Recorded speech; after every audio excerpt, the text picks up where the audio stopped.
titulada La construcción social del conocimiento y la comunicación pública de la ciencia, la tecnología y la innovación. Será presentada por el doctor Ricardo Cantoral Uriza.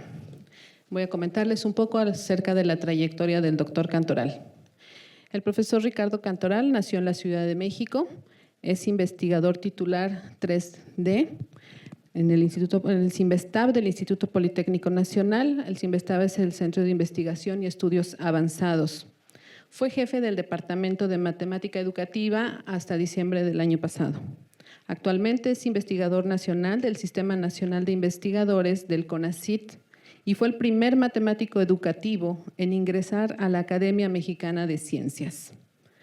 Ganó el Premio Ciudad Capital Eberto Castillo Martínez 2012 en el campo de Educación e Impacto de la Ciencia en la Sociedad, premio otorgado por el Gobierno de la Ciudad de México a través del Instituto de Ciencia y Tecnología del Distrito Federal en ese entonces. Recibió la Medalla al Mérito en Ciencias y Artes en 2007 de parte de la Asamblea Legislativa del Distrito Federal.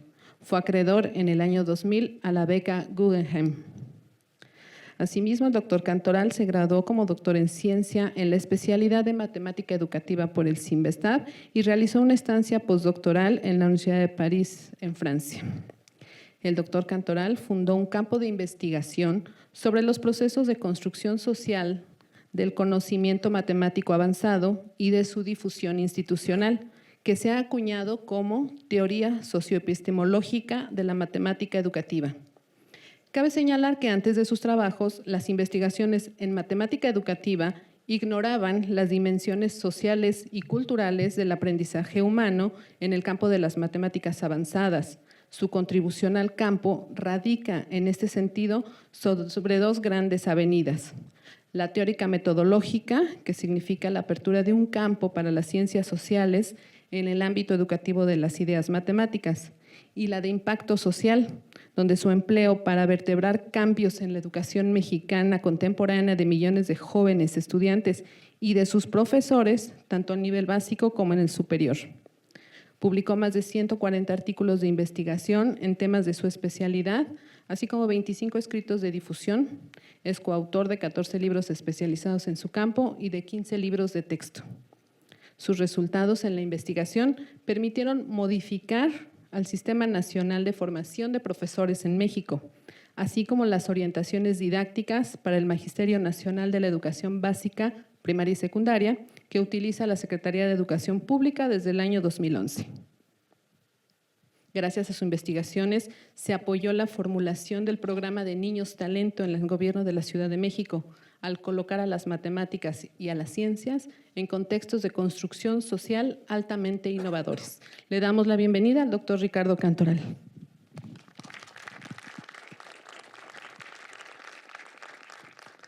Muchas gracias. Gracias a todos y a todas por su presencia. Claramente agradezco a los impulsores de esta iniciativa, específicamente al licenciado Jesús Mendoza, por este impulso a la comunicación pública de la ciencia desde distintos ámbitos. Es un escenario curioso dar una conferencia donde la proyección está sobre mi cabeza. Veremos qué ocurre. Hay dos cosas con las que quisiera iniciar antes de que hagan el cambio de monitores. Normalmente, cuando se habla de concepción pública, mirada pública, socialización de la ciencia, se está pensando en relaciones entre oyentes, hablantes, usuarios de la ciencia que no necesariamente son científicos. Y ese es un fenómeno muy semejante al que se da en el ámbito educativo. En educación queremos comunicar hechos, conceptos que fueron desarrollados por la humanidad en cientos de miles de años en pequeños minutos. ¿Cómo poder comunicarle a la nueva generación en un curso escolar que la noción de curva, por ejemplo, una parábola, sufrió una evolución conceptual desde la matemática griega hasta la concepción cartesiana del lugar geométrico? ¿Cómo lograr explicarle a un joven en tan solo una semana que ese objeto cultural es muy importante? Posiblemente sea una tarea imposible. Y ello obliga a la escuela a reducir la comunicación a conceptos aislados. Es más fácil definir la parábola y enseñarles a reconocerla. ¿Qué es una parábola? ¿Qué no es una parábola? Pero es mucho más complejo que el estudiante entienda que ese objeto cultural llamado parábola tiene una evolución histórica y cultural muy profunda. De eso trata la educación y la comunicación pública de la ciencia. Justamente de ese problema. ¿Cómo lograr que los objetos culturales sean percibidos por el joven como objetos con valor para él o para ella mismos? Bueno, pues de eso quiere tratar esta charla. En los últimos años, estuve trabajando, en los últimos 30 años, estuve trabajando en una teoría sobre cómo podríamos hablar de construcción social del conocimiento matemático, conjuntamente con la construcción social del conocimiento científico. Y descubrí al final de esos 30 años que eso es muy parecido a la comunicación pública de la ciencia. ¿Por qué? Porque las ideas verdaderamente profundas solo se pueden aprender empezando por las manos. Aún los objetos más abstractos van a exigir de un nivel de práctica, de acción, de actividad, como los psicólogos han marcado. Hace casi 20 años que recibí la Guggenheim, simultáneamente la recibió también Gardner, este profesor de las inteligencias múltiples. Él la recibió por inteligencias múltiples y yo la recibí por construcción social. La psicología y la sociedad. Él hablaba de educación y yo hablaba de matemáticas. Y estaba pensando en cómo construir una idea matemática compleja desde el punto de vista de la práctica cultural de todo individuo. Parece que tienen un problema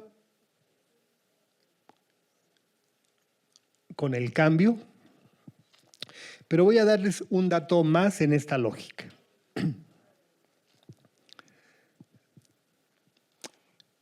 El día de ayer, y se dio la nota por escrito el antier, apareció en los medios que la prueba nacional de desempeño en matemáticas, los estudiantes mexicanos habían mejorado el equivalente a 15 años de estudio.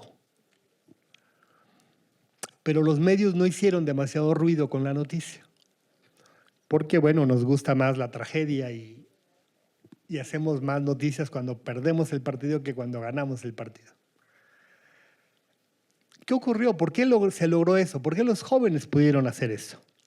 ¿Por qué se mejoró el resultado? En matemáticas. Porque hemos seguido durante 8 años, de hecho ya son 12, pero 8 años intensos, Actividades de socialización del conocimiento que empiezan por la actividad del joven, las manos del joven. Lo que el joven puede hacer. Es aquí donde yo empezaba. ¿Qué es lo que el joven en verdad puede hacer? Y voy a dar algunos datos fundamentales. Solo una pregunta, ¿soy yo el que la va a mover o es allá? Ustedes. Ok. Un objetivo de la comunicación pública es este. La escuela logra democratizar el acceso al estudiante. Por ejemplo, hoy día en nuestro país, la ley es mandatorio que la educación preparatoria es el último ciclo escolar de todo ciudadano mexicano. Pero no está obligado a garantizar su aprendizaje. Tenemos por ley la obligatoriedad de la recepción en la escuela, incluso del egreso, pero no tenemos por ley ninguna obligatoriedad sobre que el joven disfrute, aprenda, goce, como sí busca la difusión, la socialización y la comunicación pública de la ciencia. Entonces, nuestro objetivo en verdad es este: democratizar el aprendizaje, lograr que todo ciudadano disfrute y use el conocimiento científico como un valor cultural. La siguiente, por favor. Pero, ¿qué dice el sistema educativo? Por ejemplo, si se fijan a su izquierda, en la parte de arriba, está describiendo con fuentes de la Secretaría de Educación Pública los datos al día de hoy de bachillerato y muestra que aquel estudiante que va a vivir un abandono escolar, es decir, va a dejar sus estudios, un 61% de esos que van a dejar los estudios lo van a hacer por cuestiones típicamente de una enseñanza tradicional del álgebra y de la física. Es decir, el 30% de los estudiantes abandona la escuela en gran medida porque cree que la matemática que le presentan es sin sentido, sin utilidad, fuera de contexto. Y el otro 30% porque cree que la física es igual, es una especie de álgebra disimulada. Si no se están discutiendo ideas físicas, si no se está discutiendo cómo despejar una fórmula. Los que logran sobrevivir y que van a abandonar en el segundo año, lo van a hacer por la geometría analítica,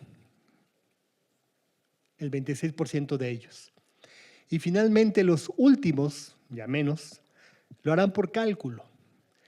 Es decir, este bien cultural que es la matemática y la ciencia, que deberían ser los elementos fundamentales para que un ciudadano aprecie la cultura científica, viva la cultura científica, en la escuela son justamente los factores que producen el abandono. Ese es un problema, permítanme, de seguridad nacional. Este país se queda sin ingenieros, sin médicos, sin científicos, porque su escuela les hace sentir que ese conocimiento es sin sentido. Bueno, describo a México, pero sé que el caso no se reduce a México. De manera que hay un abandono derivado de cómo estamos entendiendo la comunicación de la matemática y la ciencia. Un dato adicional es, va a haber un mayor abandono en donde las condiciones, digamos, de marginalidad y pobreza, como los CONALEPs, son mayores. Es decir, las variables de orden social. De manera que debemos tener una actitud ante esto y es lo que dice a su derecha. El abandono escolar no es un hecho inevitable.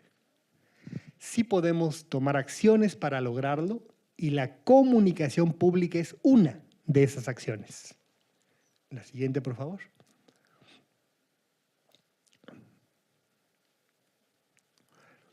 ¿Cómo está organizado el conocimiento matemático escolar y cómo se vincula la matemática, la ciencia, la tecnología y la innovación? No me refiero ahorita a los libros de texto, sino cómo se concibe a esa matemática.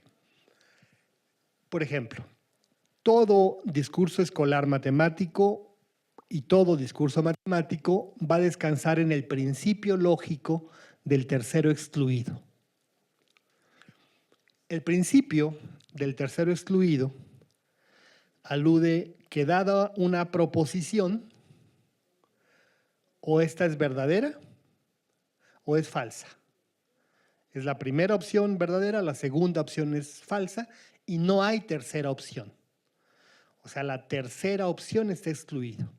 Entonces, la lógica formal que se utiliza para comunicar matemáticas y ciencia sigue ese modelo, el del principio del tercero excluido.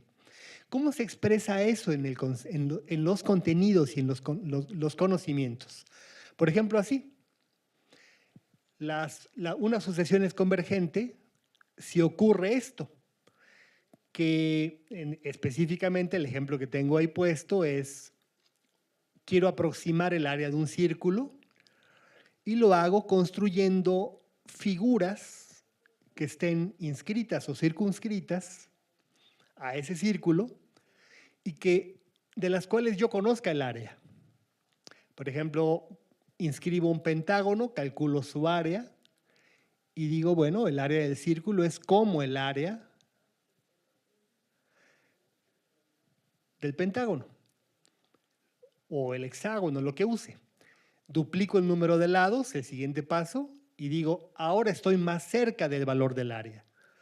Sigo el proceso y afirmo que al final, en un número finito de veces, la diferencia entre el área que no conozco del círculo y el área de la sucesión de polígonos es menor que cualquier cantidad prefijada.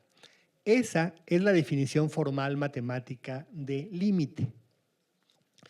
Pero supone que la operación al infinito se va a alcanzar. O sea, yo debo imaginar que alcancé el infinito. Pero estrictamente hablando, no lo alcanzaré nunca en lo concreto. Eso produce un obstáculo tal que hace que la inmensa mayoría de los estudiantes no entienda ese concepto, aunque sepa que pi por radio al cuadrado es el área del círculo. Es decir, redujo su aprendizaje a la memorización de una fórmula algebraica en lugar de dotar de un significado a ese objeto, cuando en verdad ese objeto, el círculo, es una idealización bajo esta concepción de un polígono con un número infinito de lados, todos infinitamente pequeños. Esa idea típicamente matemática, ¿cómo se comunica a la población?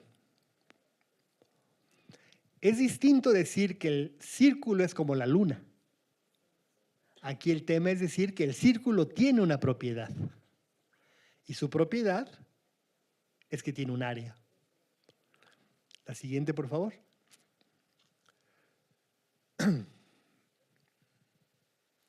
Y ya se habla de sus propiedades, por ejemplo, la invariancia del área.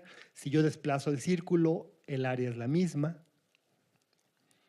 O la propiedad aditiva, si parto el círculo en dos y los vuelvo a juntar, el área sigue siendo la misma. Y utilicé el principio de exhaustión y viene la axiomática y entonces el objeto formal, área de círculo, fue construido sin tomar en cuenta cómo el joven estaba entendiendo una idea profunda. Es decir, la escuela y la divulgación exhiben lo que la gente no puede entender. La pregunta es cómo hace simultáneo el entendimiento con la acción y lo que puede percibir. Y voy a mostrar eso en términos de una práctica. Es decir, en verdad todo eso que acabo de decir aparece en los elementos de Euclides, un libro antes de nuestra era. Cualquiera lo puede leer. Pero a un joven no le importa eso. Un joven no va a buscar esa información. Esa la buscaremos los profesores, los que diseñemos materiales, los que hagamos divulgación, pero el joven no. El joven no logra entender por qué el círculo es importante. Una más, por favor.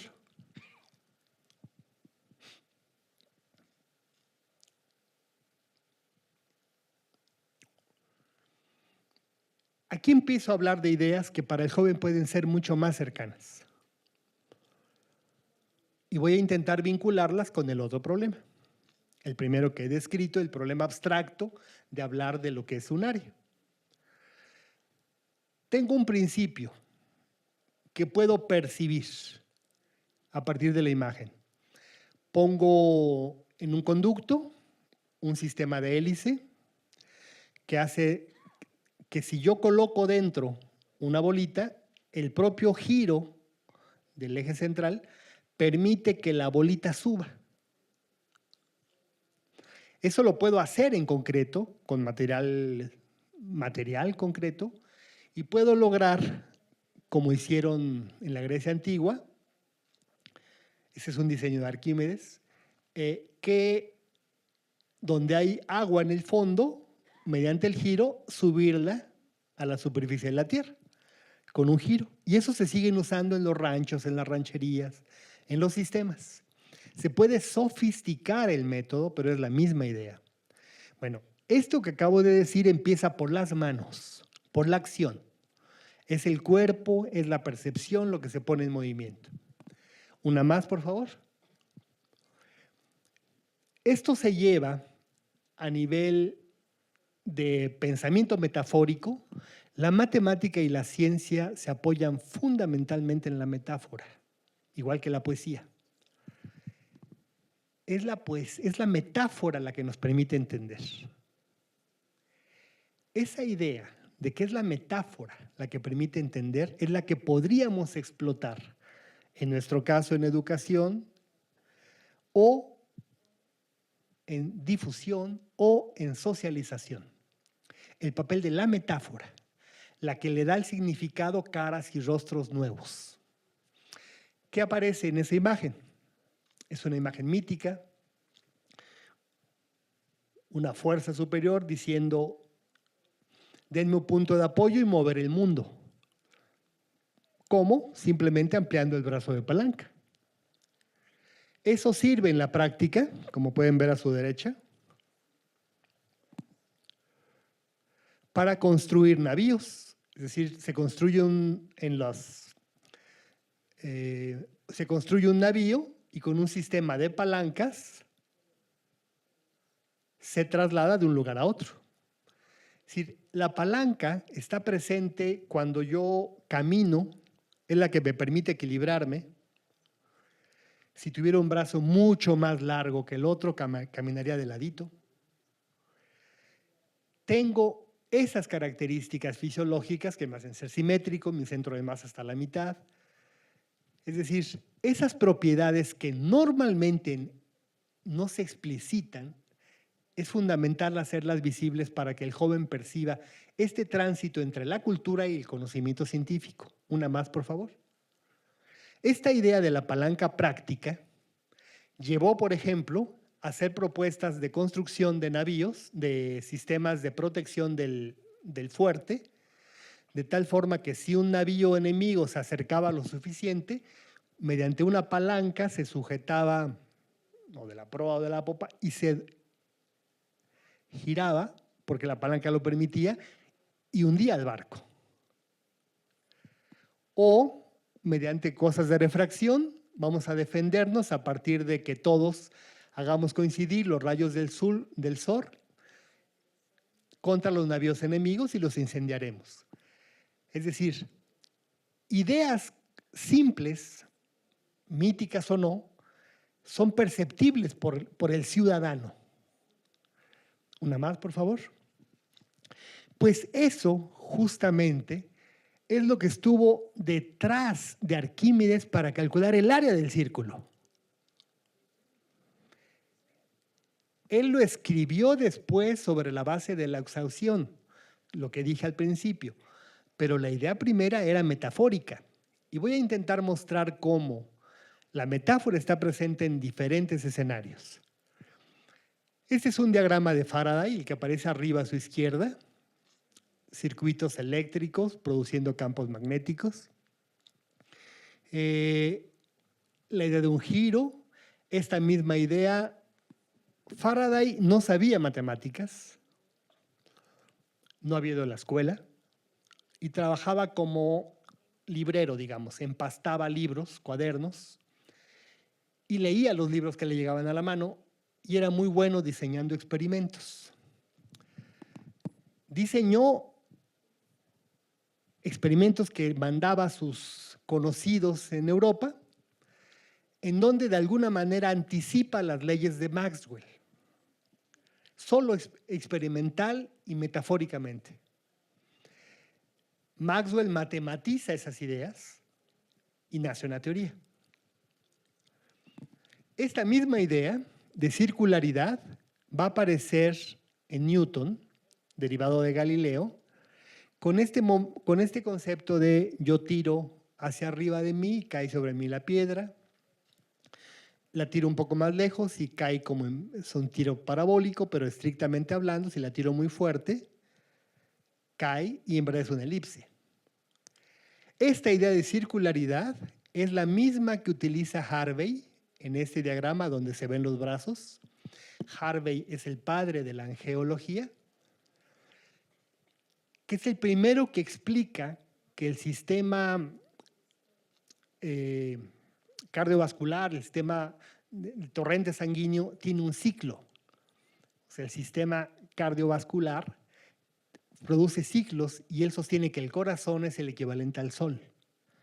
Es el centro, digamos, del universo y explica cómo se da la circularidad y a partir de ahí describe todo lo que pues son las bases de la angeología. La metáfora de la circularidad está presente aquí. Este diagrama que aparece acá es otra versión de la circularidad. El que aparece arriba a su derecha es un diagrama de Joseph Fourier que muestra al planeta Tierra así. Ese es el planeta Tierra. Así se ve desde el punto de vista de lo que él quiere entender. ¿Por qué? El segmento horizontal A es el Sol. El segmento vertical B es el Polo Norte. El segmento vertical C es el Polo Sur. Él solo intenta explicar que dado un punto de la superficie de la Tierra, este va a subir su temperatura a su máximo y va a bajar a la temperatura mínima durante un día y lo va a repetir al día siguiente. Ese fenómeno cíclico lo está modelando con esta imagen que va a matematizar con una ecuación de flujo, propagación de calor. Es decir, es la idea de flujo y de circularidad la que está detrás de la idea, digamos es una metáfora, de todos estos grandes hallazgos. Pero cuando se comunica en el aula lo que es el círculo, se presenta como fórmula. Cuando todo esto pudo haber servido. Una más, por favor. Bueno, pues, ¿cómo se ve esto? Bueno, pues ahí en los libros de texto se explica la idea de la palanca, un punto de apoyo. Yo puedo acá hacer que este gran peso se mueva. Se describe en términos de diferencias de fuerzas. Una más. Es la explicación técnica. Y aquí viene el gran salto metafórico. Arquímedes propone que el círculo, digamos, metafóricamente hablando, se pese en una báscula de la tortillería. Pero evidentemente el círculo no es una tortilla, ni es la luna, ni es una pelota. El círculo es una propiedad, es un objeto con propiedades. Es decir, los círculos no huelen, no se descomponen, no se refrigeran, no saben. solo se pueden, digámoslo así, metaforear. Entonces, ¿cómo puedes metaforear sin comunicación pública de la ciencia? Bueno, pues ¿qué hace él? Imagina que parte al círculo en secciones, las equilibra en una especie de palanca hipotética y a partir de ahí empieza a ver que la parábola se equilibra con un cono, que el círculo se equilibra y empieza a hacer equivalencias y encuentra las áreas de figuras muy complejas, que luego en los elementos de Euclides van a aparecer como fórmulas demostradas bajo un principio del tercero excluido, el principio de exhaustión. Una más, por favor. Este pasajito que hice, lo que quiere dejar ver es que las ideas verdaderamente profundas que la humanidad produce, como las ideas abstractas, tienen que pasar por etapas en donde la acción, la actividad, la percepción son fundamentales. Y no solo su formalización, es decir, no basta exhibir la propiedad, no basta exhibir la muralla, no basta exhibir la planta, no basta porque observar no es entender. El tema de la comunicación pública es que haya un entendimiento de alguna manera. Bueno, pues voy a mostrar cómo se pueden hacer esto a través de actividades como hemos hecho en Cinvestav, el Centro de Investigación y Estudios Avanzados, que es la institución para la que trabajo. Hacemos diseños basados en lo que llamamos buenas preguntas. Es decir, no cualquier actividad va a funcionar con la gente. Tiene que uno encontrar la buena pregunta. Voy a dar 2 ejemplos de buenas preguntas. Primer ejemplo. Bueno, esto es una ciudad hermosa, Oaxaca, pero imagínense ustedes que toman el horario de la ciudad en la que estamos hoy, gentilmente, Aguascalientes. Nos fijamos en la hora y vemos, según el planeta, quién está 1 hora después, quién a 1 hora después, y al final cubrimos en 24 horas al planeta completo. Tenemos un amigo en cada meridiano y todos con horas diferentes. Nos llamamos por teléfono y vamos, para mí son las 11, para ti son las 12, para él es la 1, para ella son las 2. Y todos caminamos simultáneamente hacia el Polo Norte. Para cada uno de nosotros siempre hay 1 hora de diferencia. Y cuando simultáneamente lleguemos al Polo Norte, nos abrazamos todos. ¿Qué hora es en la que ocurre el abrazo? Esta pregunta produce en el joven que no la haya pensado una profunda reflexión. Porque ha roto un conocimiento escolar. Sabe cómo definir el uso horario, pero no puede contestar la hora del Polo Norte. Ese es el momento en donde el ciudadano empieza a pensar científicamente. Solo cuando tiene una buena pregunta. Otro ejemplo de buena pregunta. Esta es una imagen de Newton, una representación de Newton, el árbol famoso de las manzanas, y eso es tomado de un libro de Euler, Leonhard Euler, que escribe, se llama Cartas a una princesa, que escribe para explicar por qué a Newton no se le ocurre la ley de la gravitación solo con esta metáfora mágica de que se le cae la manzana sentado debajo de un árbol, sino Euler dice que en verdad lo que ocurre es que le cae la manzana, pero al ver la manzana voltea y lo que ve es la luna. Y la pregunta que se hace Newton es, ¿y por qué la luna no cayó? ¿Será que si el árbol es muy largo, muy alto, la manzana tampoco caería? ¿O si la luna fuese muy baja de la altura del árbol, la luna caería sobre mí? ¿Por qué uno se comporta distinto al otro? Esa es una buena pregunta que va a producir toda una teoría. Estrictamente hablando, va a aparecer después la respuesta de que en verdad La luna también cae, pero cae siempre y lo hace, como vimos hace un momento, girando. Una más, por favor. Pero esas preguntas son la base de lo que hacemos como diseños para la comunicación. O sea, se tiene que encontrar la buena pregunta que detone lo que voy a observar, lo que voy a medir, lo que voy a sentir, para empezar a procesar la información y tener acceso a ese nuevo conocimiento. Y eso lo hemos modelado teóricamente.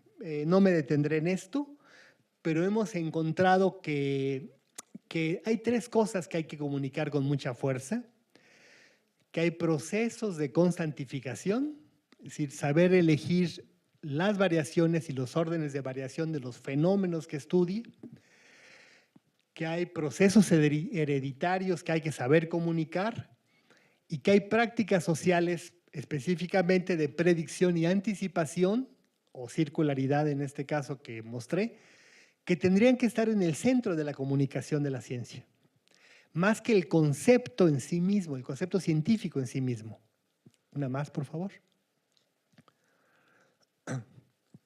Y eso lo hemos llevado a nivel de la investigación básica y hemos estudiado, por ejemplo, relaciones, una especie de axiomática.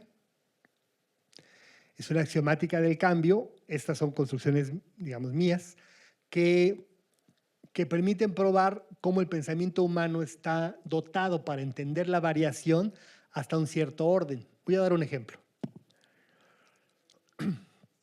Yo puedo dialogar con una persona y entender lo que me dice en un ir y venir de ideas, y podría simultáneamente estar escuchando a otra persona en otra mesa hablar de un tema que me interese y entender las dos conversaciones, la que tengo con mi interlocutor y la del vecino. Y eventualmente alguna palabra se me cruza, digo alguna de allá aquí, nos pasa a todos. Estás por decir algo, pásame el sombrero, y alguien pronuncia agua y tú dices, pásame el agua. Es decir, uno combina los lenguajes.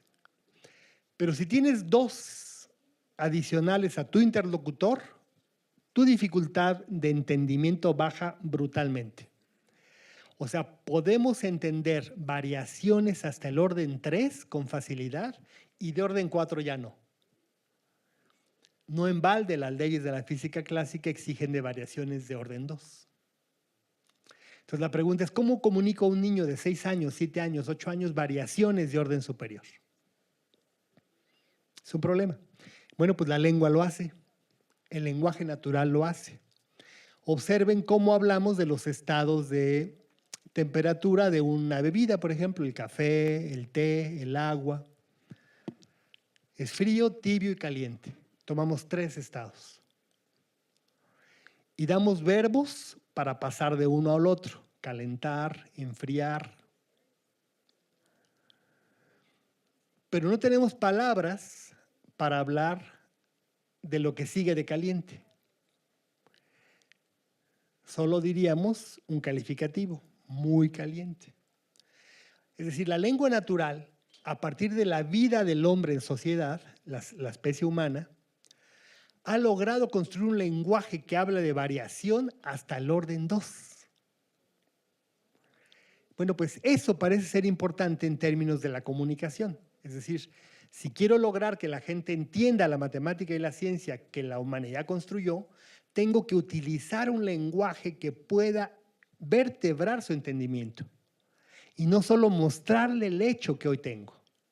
Mostrarle el hecho catapulta, pero no basta. No democratizaría el aprendizaje. Una más, por favor.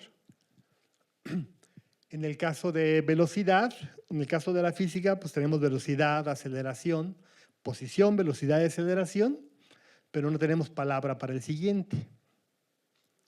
En el caso de la geometría analítica tenemos ordenada, tangente, o sea, pendiente, concavidad, pero no tenemos palabra para la siguiente.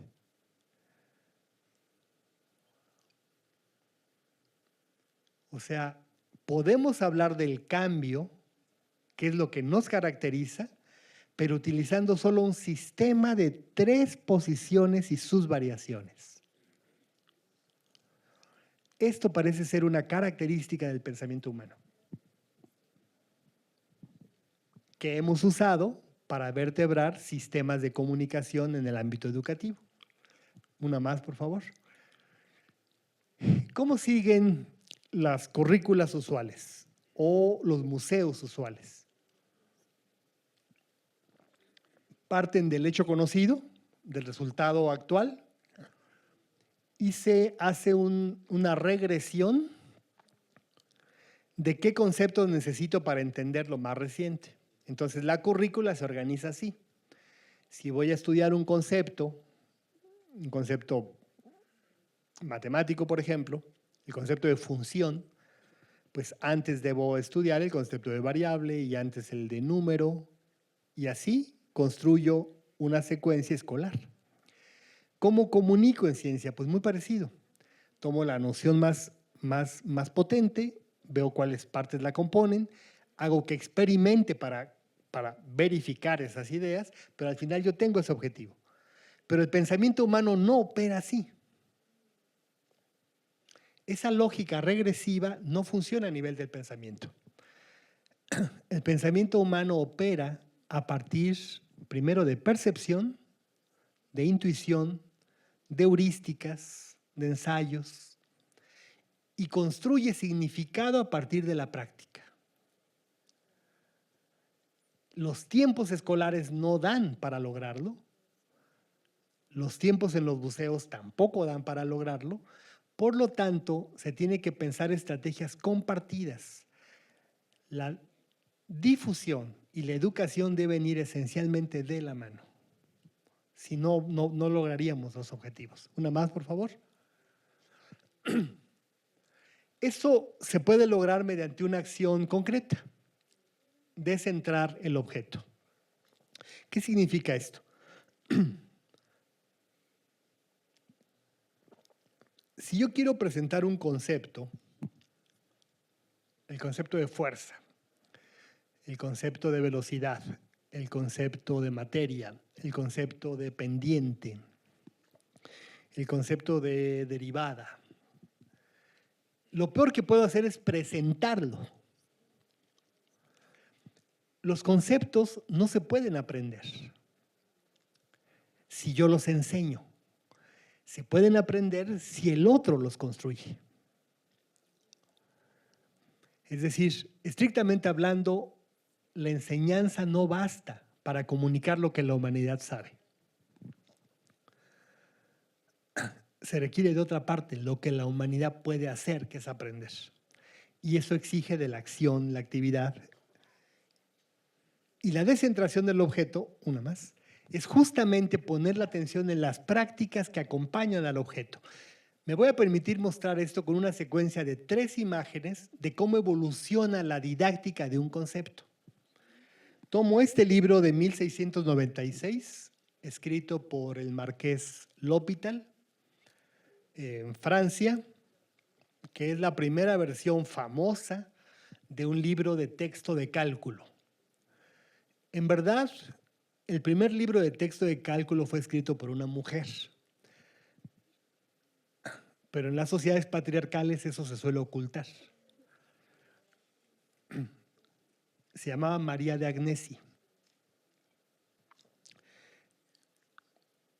Este libro fue más famoso, porque además era un marqués. La política siempre ha estado en juego. Y además fue famoso porque ahí venía una cosa que se llama la regla del L'Hôpital y se volvió muy importante en la enseñanza de la matemática avanzada. ¿Qué dice ese libro? Habla de variación simple, utiliza 2 axiomas y toda definición es retórica. Es decir, se va a apoyar en el habla y la metáfora. Por ejemplo, una variable es aquello que cambia y una constante es aquello que no cambia. Son las definiciones básicamente que da. Y los axiomas son más finos, pero bueno, no entraremos en detalles. Esencialmente lo que dice es que toda curva es una poligonal con un número infinito de lados, todos infinitamente pequeños. Eso es mucho más fino. Una más, por favor. En el siguiente libro, que es de Newton, ya aparecen definiciones sincopadas, es decir, combinaciones de la lengua natural con lenguaje simbólico. Y ahí aparece la idea de variación temporal, el tiempo como la variable universal. Newton está centrado en una dinámica geométrico-temporal, digámoslo así, y va a explicar todo su análisis matemático sobre la base del tiempo. Una más, por favor. Cauchy intenta explícitamente quitar al tiempo como variable, porque hay que evitar todo aquello que tenga que ver, digámoslo así, con lo material o físico. Hay que construir el símbolo. Son definiciones simbólicas. El cours d'analyse de Cauchy es lo que domina la enseñanza de todo aquel que haya estudiado ingeniería. O sea, los currículos así se escriben, pero en las prácticas seguimos pensando como Newton o como L'Hopital. Nuestro pensamiento es variacional. Ok, lo organizamos así. Una más, por favor. Esta primacía por lo simbólico, es decir, entender que progresar es simbolizar, tiene un cierto sentido en ciencia, pero no tiene el mismo sentido desde el punto de vista de la democratización del aprendizaje o del disfrute. Porque ahí el símbolo nos oscurece. Es decir, ustedes recuerden los libros estos de texto como el de Baldor en México, que hablan de el triple, ¿no? Y dan problemas. La edad de Juan más la edad de Pedro es el doble de la edad. Ese juego, para descubrir una ecuación, que está en los libros de texto desde la secundaria hasta, son absurdos para el joven, porque si el joven quiere saber la edad de Juan, se la pregunta. No va a ser nunca eso. Es decir, el discurso escolar aleja al joven. Y debemos cuidar, me parece, que el discurso de difusión no aleja al joven. O sea, la atracción no basta solo en la percepción, sino en la democratización de la apropiación. Una más, por favor.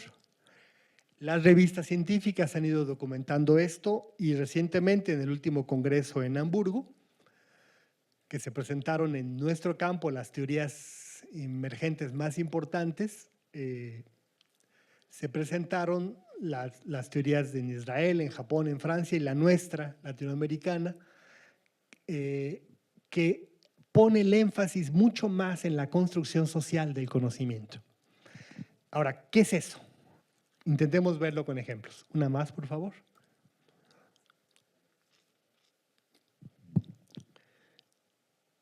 Vamos a apoyarnos en unos trabajos cognitivos que hicieran el profesor Toll y el profesor Wiener en Inglaterra y en Israel, que fueron quizás los primeros, yo todavía era estudiante, los primeros que nos hicieron ver que estábamos haciendo algo mal cuando comunicábamos ideas matemáticas o ideas científicas, específicamente en matemática avanzada. Y ellos decían que el pensamiento humano no es una entidad puramente lógica, que es lo que yo he estado diciendo ahora, sino que aún el error se puede explicar a partir de formas de razonamiento, no como desacierto, sino como procesos de entendimiento. Esta perspectiva nos fue llevando poco a poco a entender que había procesos mentales involucrados en la apropiación. Entonces, había que estudiar una más, cuáles eran esos procesos mentales. Por ejemplo,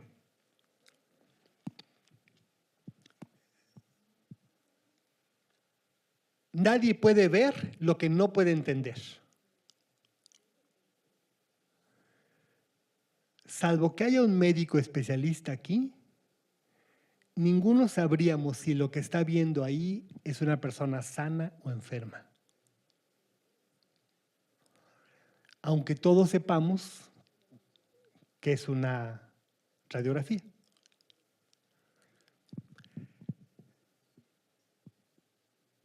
Nadie puede ver lo que no puede entender. ¿Cómo entonces organizar la información de forma tal que el niño, el joven, entienda algo de lo que estoy comunicando? No puedo hacer lo que ha hecho la escuela. La escuela reproduce el modelo regresivo. No basta el solo símbolo, es el punto fino. Lo simbólico no es suficiente. Es necesaria una imagen mental más amplia en donde el significado y el uso estén presentes. Voy a poner el énfasis en el uso. Una más, por favor. Y eso nos ha llevado a entender que puedo empezar de acciones prácticas, teorizarlas y finalmente formalizarlas. Pero lo que comunico en escuela es la acción práctica. Este es el punto fino. ¿Cómo puedo yo interactuar con eso que la humanidad encontró? ¿Uno más? Esto nos llevó en los años 90 a una corriente de investigadores, como pueden ver ahí en el texto, a pensar que era posible estudiar el cambio en la vida cotidiana y de esa vida cotidiana incorporarlo a la escuela o a la difusión, divulgación, socialización. ¿Cómo? Pues había que buscar las experiencias informales que pudieran servir en una formación formal. El cómo enseñar se volvió esencialmente en otra pregunta, es cómo aprender. Y una vez que esto se ha ido entendiendo, pues la idea es cómo organizas la información para que el otro entienda. Y aquí hemos propuesto modelos que están resultando exitosos y por eso los resultados en varios países pues son cada vez mejores en algunos casos. Y nosotros lo hicimos a nivel de estudiantes universitarios, pero eso se hizo en el mundo entero. De hecho, ahí aparecen citas de muchos países. Una más, por favor. ¿Cómo funciona la escuela? Una más. Funciona bajo un principio. Hay un cierto saber que quiere ser comunicado a un estudiante y hay un profesor que va a hacer la intermediación en ese proceso. El modelo de comunicación habitual es exhibo el hecho y el otro se apropia de él. Eso no funciona. El siguiente modelo es que hay una dialéctica entre los tres. Esa es una especie del átomo, así como el átomo, el modelo atómico de Bohr. Este es el átomo del proceso educativo. Esa es la molécula más central que hay que entender. La relación entre profesor, saber y alumno. Pero ocurre que, una más, que el alumno vive simultáneamente varias de esas. Por ejemplo, voy a intentar dar un ejemplo en una clase de una escuela superior de física y matemáticas en una facultad de ciencias. Un estudiante de física va a entrar a su asignatura de física algo y le van a decir que considere un cuerpo líquido, la presión en el fondo es mayor que la presión más arriba. Entonces dice, toma un pedacito del agua, como un cubito de agua, un diferencial de agua. Ese mismo joven, una hora después, va a tomar una clase de matemáticas y le dicen, no, aquí no tomas pedacitos de nada. Aquí el diferencial es una transformación lineal, es un objeto formal, no tiene que ver con nada. Se va ahora a su clase de ecuaciones diferenciales y él va a saber que dy entre dx se puede es como dividir de y entre dx, y el dx lo paso multiplicando. Va a una clase formal de análisis matemático y le dices, no, el dx no pasa multiplicando, nunca. Dy entre dx es una sola cosa, es la derivada. Es decir, el joven va a encontrar mensajes contradictorios solo cambiando su horario. A las 8 oye uno, a las 10 oye otro.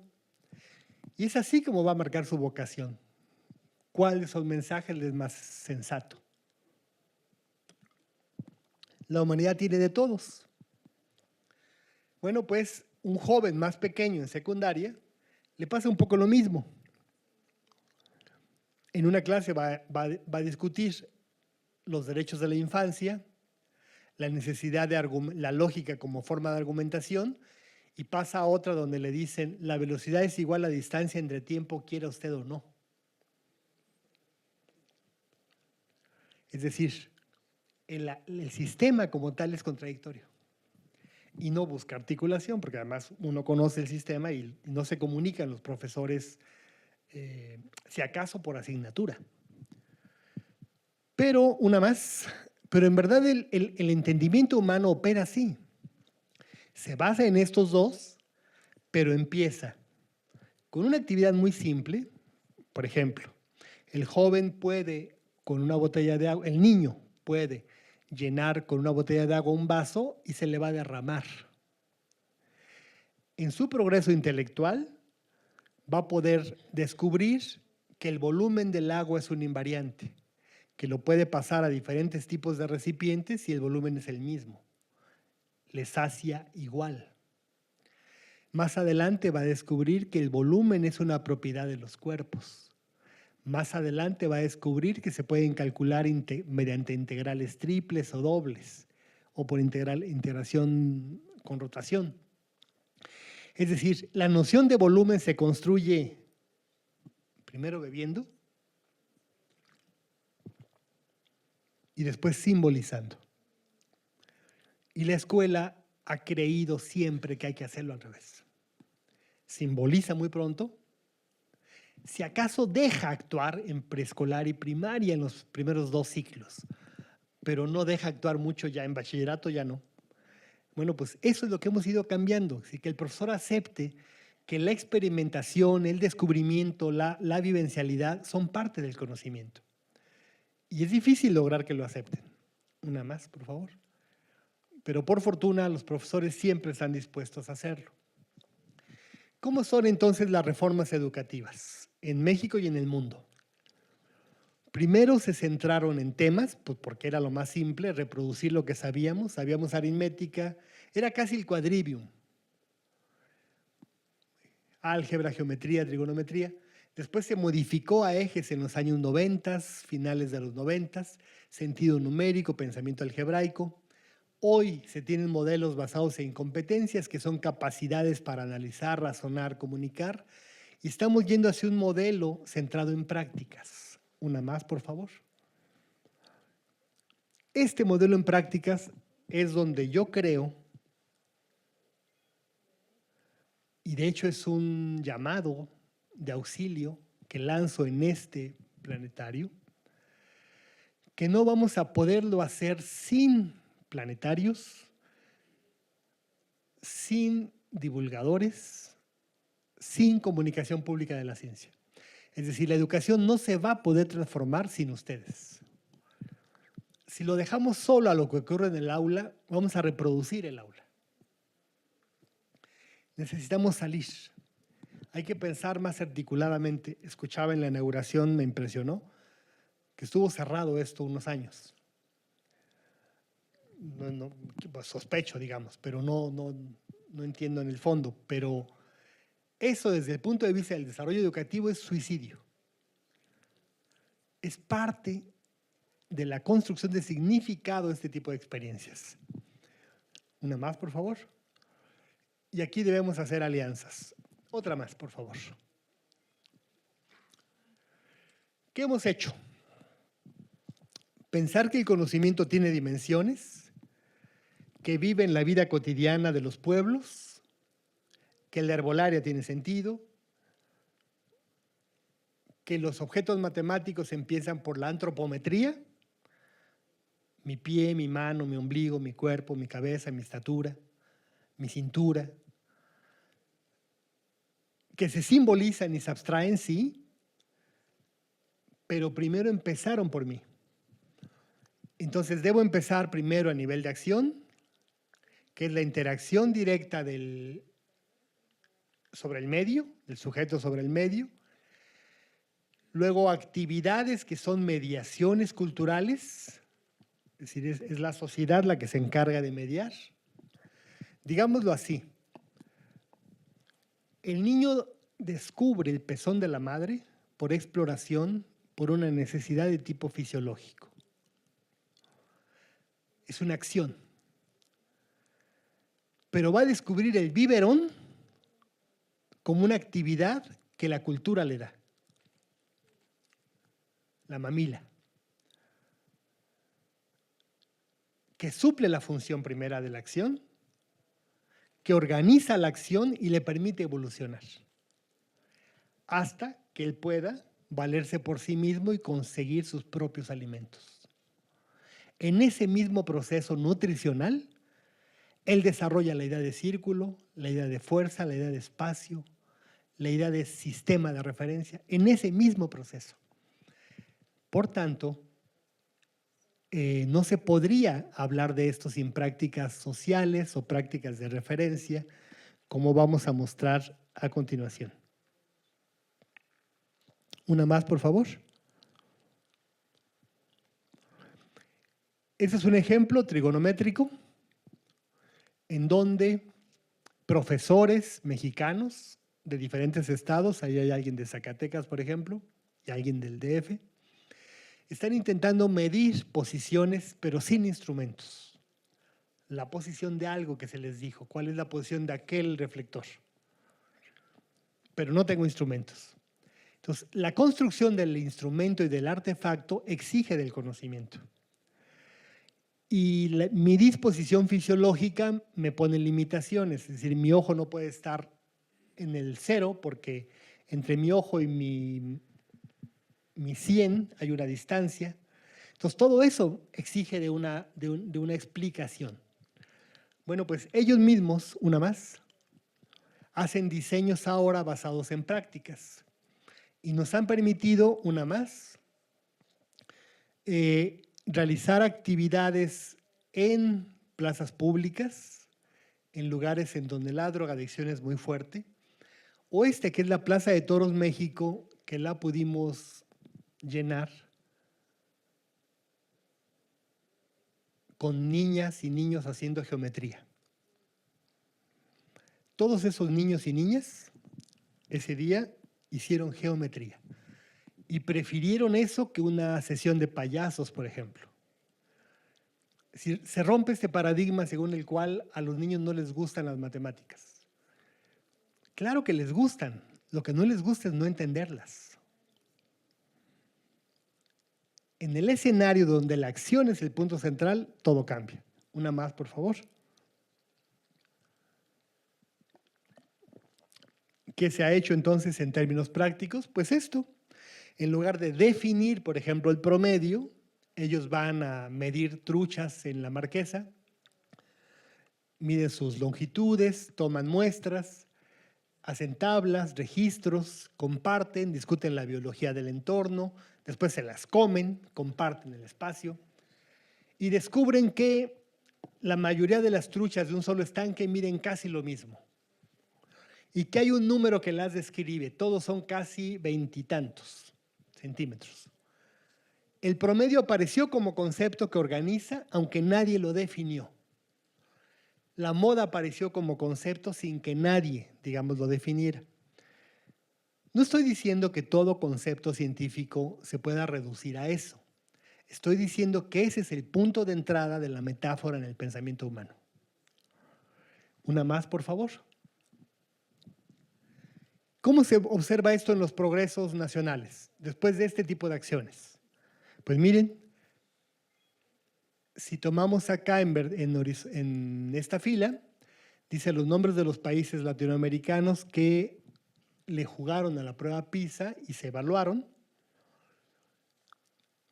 ¿Y qué resultados se tiene, por ejemplo, en Brasil? Pues Brasil subió en matemáticas, en lectura y en ciencia, eso significa el verde, y México subió en matemáticas, lectura y se mantuvo igual en ciencias.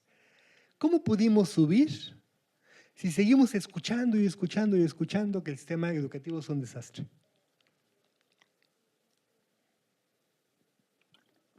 No digo que no tenga fallas. Me estoy preguntando cómo pudimos subir.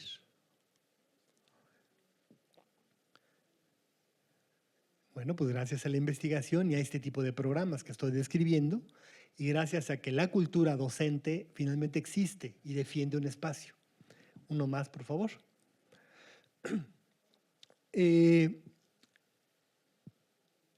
La matemática y digamos, aceptémoslo de alguna manera, es universal o se universalizó en el siglo XVI con los jesuitas, pero la matemática es universal, pero su enseñanza no. No se puede enseñar igual a comunidades distintas, a países distintos, a regiones distintas, en épocas distintas. Por lo tanto, tiene que haber siempre mecanismos de adaptación. Una más. Esos son dos ejemplos de por qué no son distintos los sistemas de enseñanza. Y esa es una comparación de México, que es la curva continua roja, y ese es el promedio de países de la OCDE. El centro es el origen y hacia afuera mide una variable, por ejemplo, acá, resultados en PISA. O sea, esta zona de aquí es PISA y muestra que México tiene resultados muy bajos respecto del promedio de OCDE, aunque ha tenido un sistema de formación continua del profesorado equivalente al que ha tenido el sistema de la OCDE. Si comparamos con Chile, las gráficas se parecen más porque pues, hay razones para explicarlo, pero no en PISA siguen siendo diferentes. ¿Estamos bien? En PISA siguen siendo diferentes. ¿Por qué? Quizás porque ellos empezaron un poco antes este cambio y han hecho cosas que les han salido bien. Bueno, pues significa que México todavía tiene un trecho. No podemos modificar esa curva, eso es lo que se llama Big Data. Es el sistema educativo mexicano completo en una gráfica. Muy bonita. Me dice dónde me falta, qué sobra, en dónde voy. Y por lo tanto, me plantea un reto. ¿Esto qué me dice a mí? Que la educación en México, la enseñanza en México es demasiado tradicional. Es lo único que me exhibe a mí, como especialista en matemática y ciencia, esta gráfica. Que seguimos enseñando el método científico, que seguimos enseñando el álgebra como reglas de operación y no como un lenguaje que representa cambios, en fin. Una más. Sin embargo, tengo esperanzas, no solo porque creo en México, sino tengo esperanzas porque la evidencia empírica me lo dice. México está entre los países, entre los 5 países que más han avanzado en la prueba PISA en los últimos 12 años. O sea, entre los 5 países de todo el mundo que más han avanzado en la prueba PISA en los últimos 12 años. Y no importa el color del partido que gobierne, ese es el tema del magisterio, de la educación, de las familias. ¿Y por qué lo observo? Miren, dependiendo del tipo de educación, educación indígena, educación rural, pública rural, urbana pública o privada, los resultados entre hombres y mujeres se diferencian también. La mujer tiene mejor resultado que el hombre en privada. Estamos hablando de tercer año. La escuela urbana pública es muy cercano al promedio, lo cual explica claramente que el grueso de la población está ahí. Y muestra que hay un desdén todavía para la educación indígena. Por lo tanto, ahí falta trabajo por hacer. Una más. Sin embargo, la enseñanza sigue siendo igual de tradicional para todos. Por ejemplo, el teorema de Tales, la proporcionalidad, se sigue enseñando bajo esta idea. Para medir la distancia inaccesible al cruzar un río, hay que hacer un triángulo semejante que me permite saber la longitud de la distancia inaccesible. Bueno, la verdad, yo así lo estudié y seguramente ustedes también, y nunca he tenido que medir ninguna distancia a través de ningún río. Y seguramente no lo haré nunca. Es más, si lo hago, lo haré de otra manera. Una más. Él, por ejemplo, se llama Don Gilberto. Es un agricultor maya que vive, entre otras cosas, construyendo casas. La vivienda tradicional maya, él sabe construir esa vivienda. Y en una entrevista de campo que le hicimos y analizando lo que hacía con los profesores de la zona que nos ayudaron, nos explicaba cómo construía esta vivienda. Esta vivienda tiene una particularidad: resiste huracanes, aunque no tenga financiamiento del Infonavit, resiste lluvias, y la descripción que hace don Gilberto de las medidas de la casa y los ángulos de inclinación del techo coinciden más o menos 1% que las descripciones de la Universidad Autónoma de Yucatán en sus manuales de la Facultad de Arquitectura para construcción de vivienda. Pero don Gilberto nunca fue a la escuela. Y en sus manos, en ese dibujo, me está explicando la pendiente de la inclinación que debe tener el techo, la pendiente de esa recta. Y me explica que si lo hago muy largo, en efecto no se mete el agua, pero voy a gastar mucho en material. Entonces tengo que hacer no plano, porque entonces el agua entraría, y me dice el número exacto que debe tener para que no se meta y no gaste tanto. Ese conocimiento es social. Esa es construcción social. Él sabe eso porque lo aprendió de su padre, de su abuelo, de sus vecinos. Y lo más importante, y para mí fue un hallazgo, la casa la construye en proporción a su cuerpo y nunca estudió el teorema de Tales. Su ombligo, del ombligo al piso, se llama vara. Entonces la vara es la unidad de medida para construir esta vivienda. La vara es utilizada para que la casa sea en proporción y la hamaca permita que quien la habite duerma cómodo. Si no fuese en proporción, dormiría o muy encorvado o no dormiría. Esa sabiduría popular, ¿cómo la incorporas en un diseño instruccional de aula? Bueno, pues en lugar de discutir las distancias inaccesibles, discutamos cómo se pone en juego la proporcionalidad aquí. Es un ejemplo concreto. Otro ejemplo. La relación entre mi cintura y mi cadera me habla del riesgo cardiovascular que tengo en los siguientes años de infarto. Es una proporción. Si soy mujer, este cociente, la cintura entre cadera debe ser menor que 1. Si soy hombre, que somos más como cilindritos, pues va a ser 1. Mi cintura y mi cadera se parecen. Pero si mi cintura es más chiquita, eso es menor que 1, y de hecho debe ser como 0.8. Y el IMSS se dio cuenta de este dato y lo popularizó mediante una acción de divulgación muy fuerte, que era pésate, mídete y cosas como estas. Y se dieron cuenta de esta medida y lo dijeron: si mide cerca de tanto, ve al médico. Y eso ayuda. O sea, la prevención va de la mano de ese conocimiento. ¿Qué usaron? Proporcionalidad. ¿Una más? Bien. Esto no es del todo nuevo y Teresinha Carrajer o Núñez en Brasil lo encontró en Bahía, una ciudad donde los niños de la calle, así les llaman, de la rúa, tienen formas, una aritmética distinta a la aritmética escolar. Y lo publicó en un libro que se llama En la vida 10 y en la escuela 0. Y probó que si uno elabora un examen en el lenguaje de la vida cotidiana, los jóvenes, los niños en este caso, obtienen notas cercanas a 10, 9 y algo.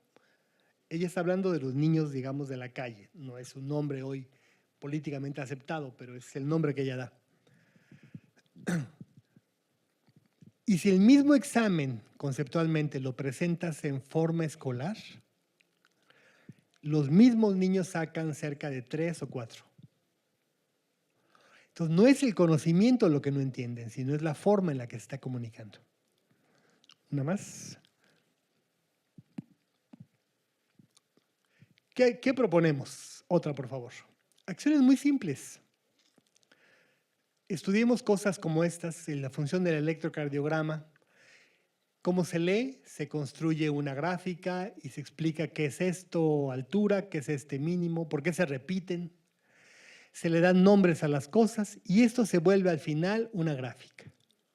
La gráfica que en la escuela es solo una fórmula que se tabula y se pinta, aquí proviene de mi salud, o de la salud de mi abuelo, o de la salud de la población.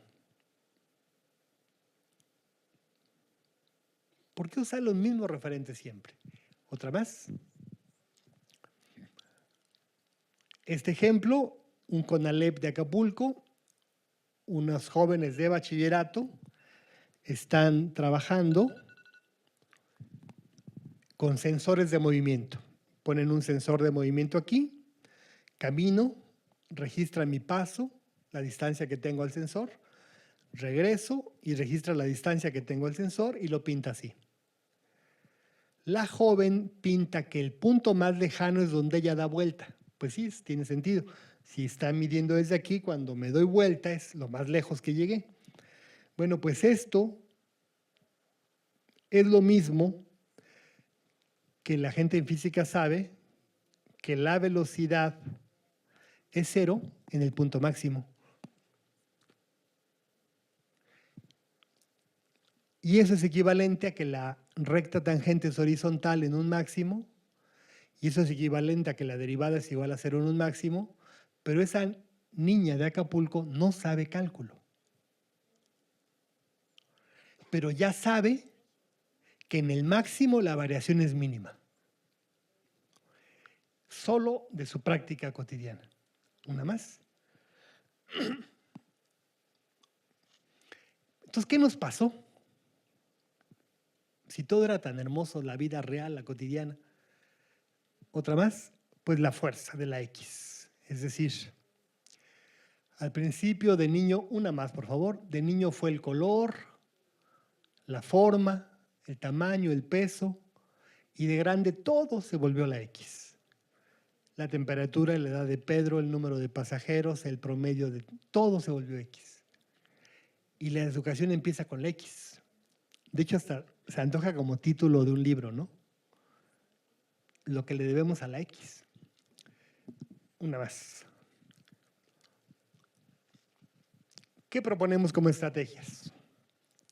Vincularnos.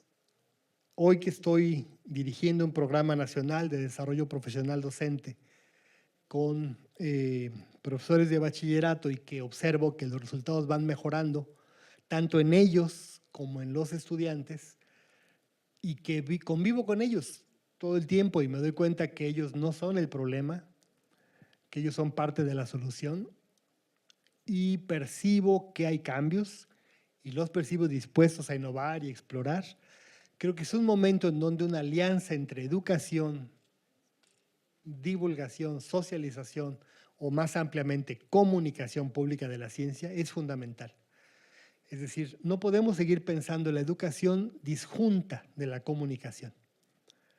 Y en ese sentido proponemos esto, transversalidad y funcionalidad, que es mucho de lo que ustedes hacen en planetarios, por ejemplo. Significación de conceptos a partir del uso, ¿qué mejor camino de entrada al conocimiento que es la acción, las manos? Y así, una serie de propuestas que en este programa, que se marca acá abajo, hemos venido implementando a nivel nacional. Otra más, por favor. ¿Qué logramos? Acciones bien concretas, y esto fue hecho por profesores en Oaxaca. En una clase típica, la pendiente de una recta es una fórmula, y2 menos y1 entre x2 menos x1. Y todo estudiante se olvida de quién se resta de quién y quién se divide de quién. Bueno, pues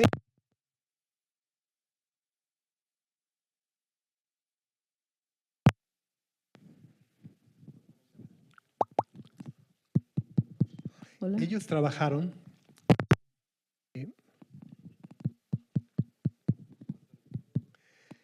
trabajaron algo muy impresionante. Para terminar voy a decir un par de cosas. Trabajaron algo muy impresionante, que es preparemos agua de sabor. Y pone que tiene que ver eso con los temas de pendiente de una recta. Y empezaron a hacerse preguntas del tipo, de su vida cotidiana, del tipo, una dosis de jugo más 2 dosis de agua produce el mismo sabor que 4 dosis de jugo con 8 dosis de agua, y produce el mismo sabor que, etcétera, etcétera, es decir, la proporción, hasta que llegaron al momento de representarlo en gráficas. Lo hicieron con alumnos, en donde el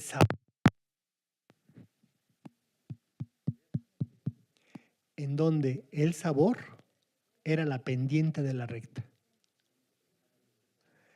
Era la única propiedad invariante. Por arriba de esa recta era más aguado y por abajo de la recta era más denso el sabor. Esa práctica hoy se hace en la educación de Oaxaca, en las escuelas alternativas, por ejemplo. Incluso escuelas que tienen una lógica de disidencia frontal con la política estatal. Es decir, están construyendo conocimiento a partir de la propia construcción social que ellos hacen. Y lo que nosotros estimulamos es eso, una especie de autonomía de gestión. Y dado la naturaleza de Cinvestav, que es un centro de excelencia para la investigación científica, eso les da a ellos una cobertura. Y los resultados muestran que el joven puede acercarse a las ideas matemáticas a partir de su cuerpo, de su práctica, de su entorno, de una mejor manera que lo que haría solo viendo una exposición, solo yendo a un conferencista, solo tomando una clase. Por eso insisto en que una alianza estratégica entre educadores, divulgadores o comunicadores es fundamental. Y me pongo a su servicio para ese aspecto, y muchas gracias.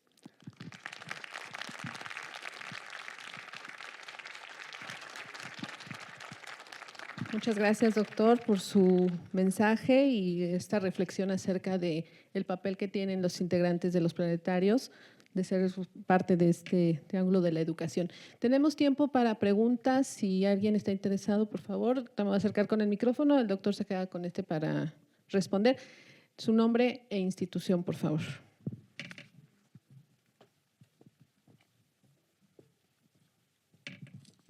Ahí luego ya lo siguen pasando porque no, esto es...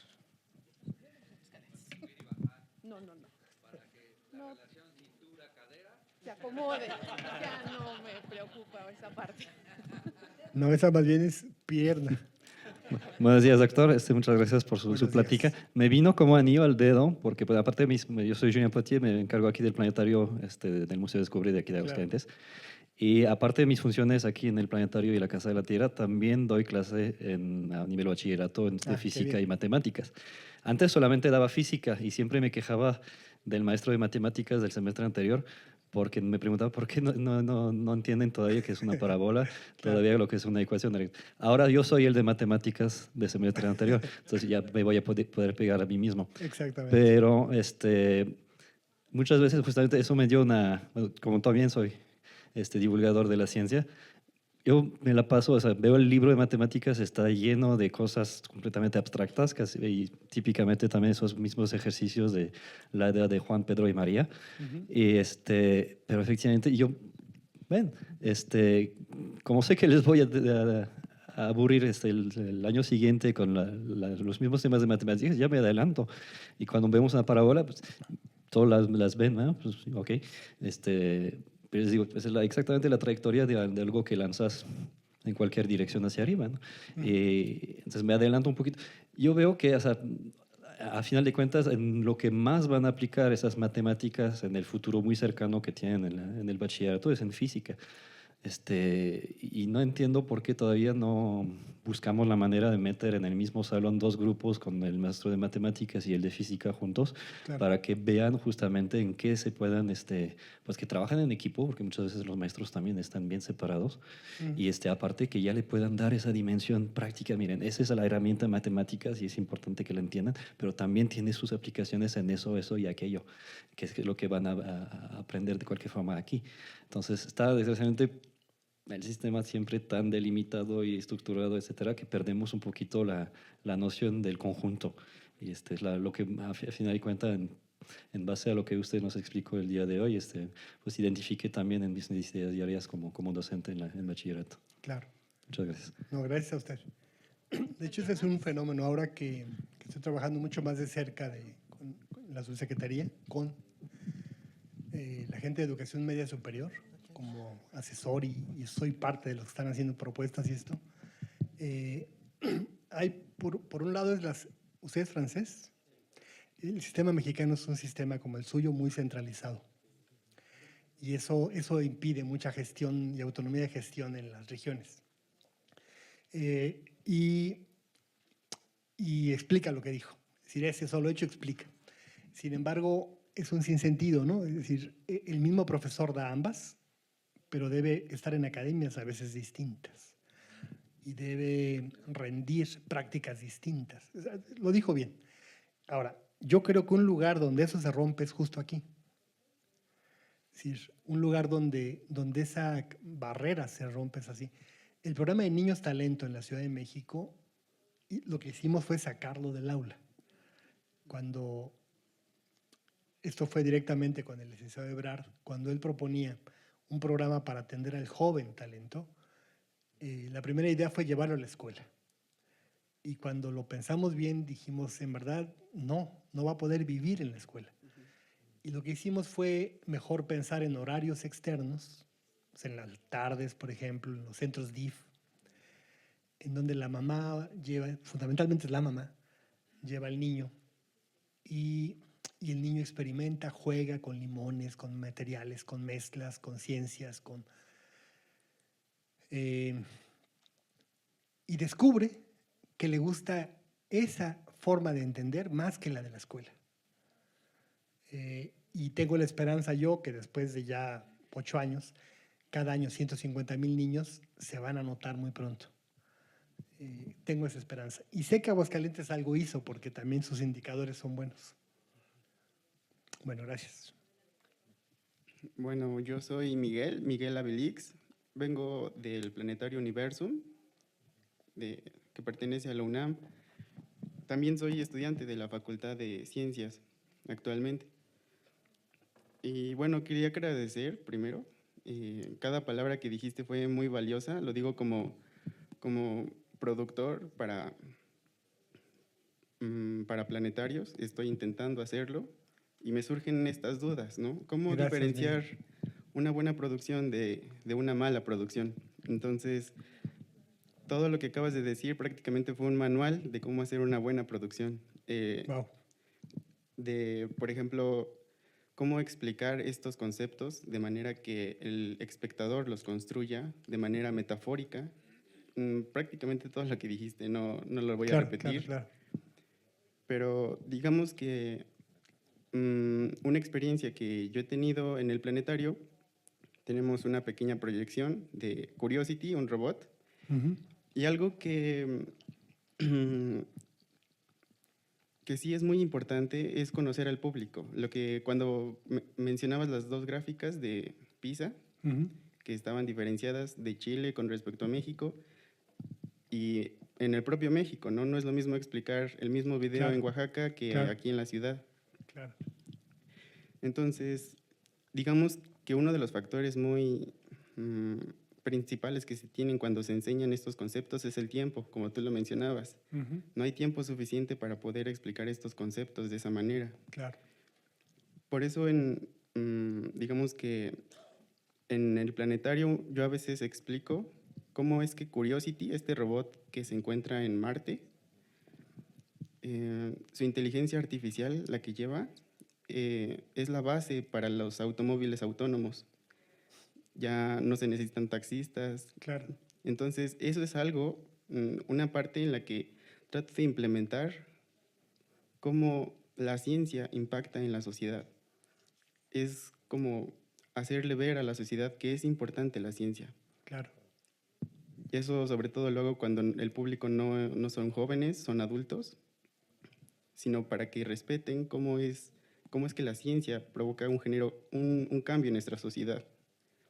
Entonces, pues, solamente era agradecerte porque gracias a esto, pues voy a poder cambiar la forma en la que yo veo la forma de hacer estas proyecciones en un planetario. Gracias. No, te agradezco. Solo para ubicarte bien, la mano. Gracias, Miguel. Yo en verdad no... O sea, entiendo lo que me dices perfectamente y yo más bien admiro lo que hacen ustedes. Digamos, siempre he sido fan desde muy chico, pero como padre lo hice con mis hijos, de que fuéramos a museos y esto lo hacíamos con mucha frecuencia. Al de ustedes íbamos, tomaban cursos ahí mis hijas en la Casa de las Ciencias, la casita, de robótica y todo.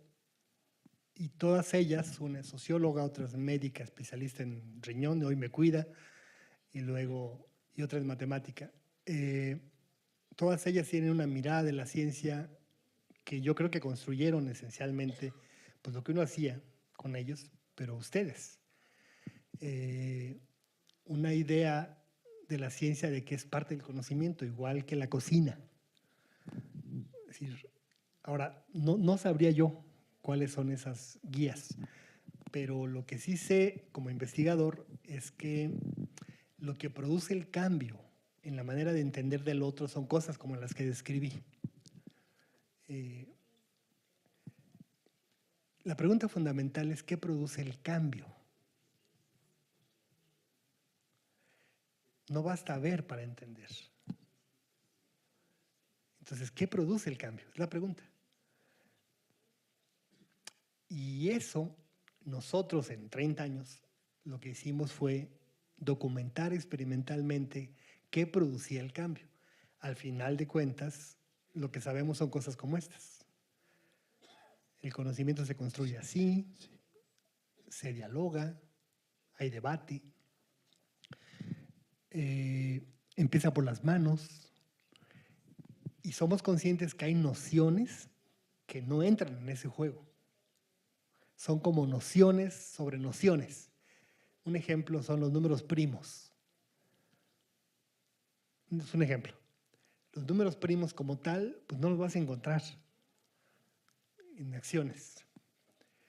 Es una propiedad del sistema, ¿no? de los números. Todo número es descomponible en ellos, pero no está en ninguna actividad. Entonces, ¿qué es eso? Pues es una especie de noción sobre nociones. Pero bueno, cuando yo hablo de divulgación, y me imagino que ustedes, no estoy pensando solo en eso. Yo creo que en verdad, si tú me permites, yo diría que la descentración del objeto,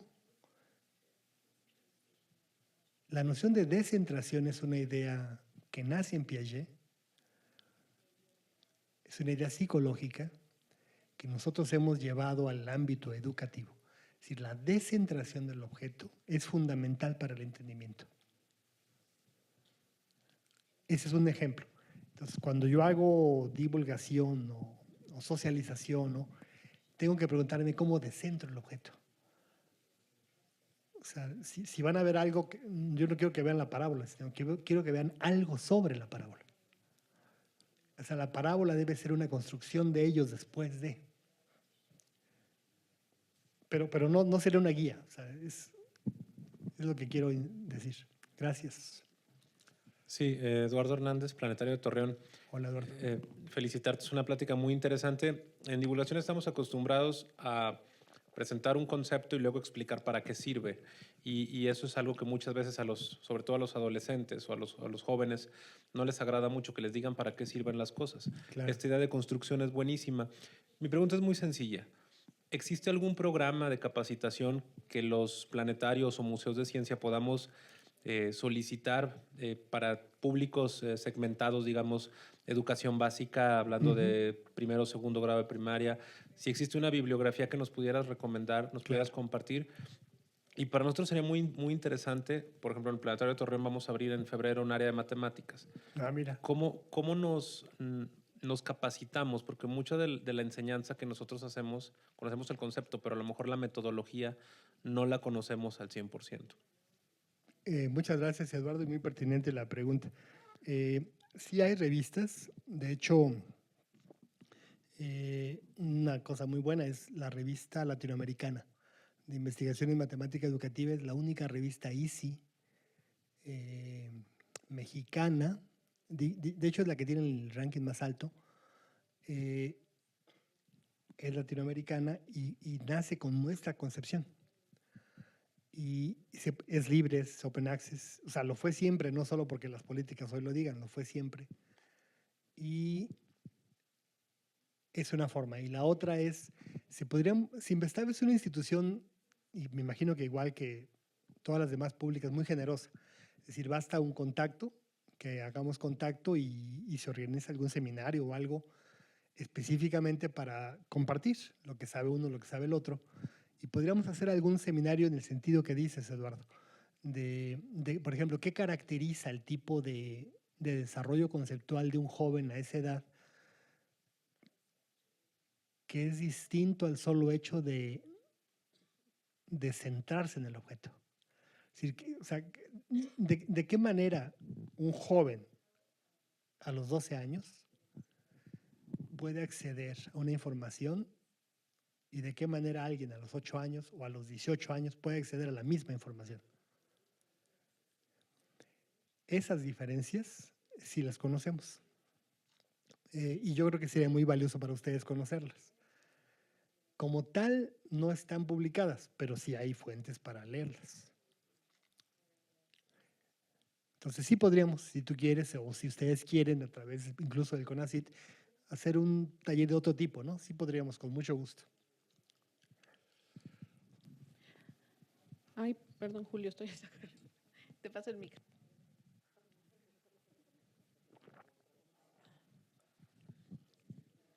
Bueno, mi nombre es Reynold Farreras, vengo del Instituto Politécnico Nacional, estoy por acá. ¿Me toca a mí? Quiero plantear esto, sé que hay álgebra, geometría analítica, cálculo diferencial integral, cálculo tensorial, hay matemáticas finitas, hay topología algebraica, hay matemáticas de operadores, y eso es lo que recuerdo hasta ahorita. Hay mucha matemática, mucha matemática. Están las ecuaciones de Riemann, están ecuaciones hiperbólicas, algunas cosas que cuesta trabajo manejar.